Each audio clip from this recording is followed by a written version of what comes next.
ए पैगंबर, कह दो कि लोगों, अगर तुमको मेरे दीन में किसी तरह का शक हो तो सुन रखो कि जिन लोगों की तुम अल्लाह के सिवा इबादत करते हो, मैं उनकी इबादत नहीं करता, लेकिन मैं उस अल्लाह की इबादत करता हूं जो तुम्हारी रूहें कब्ज कर लेता है, और मुझको यही हुक्म हुआ है कि ईमान लाने वालों में हो जाऊं, और यह कि ए नबी, सबसे यकसू होकर दीन इस्लाम की पैरवी किए जाओ और मुशरिकों में हरगिज न होना,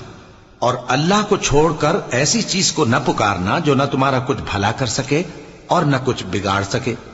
अब अगर ऐसा करोगे तो जालिमों में हो जाओगे, और अगर अल्लाह तुमको कोई तकलीफ पहुंचाए तो उसके सिवा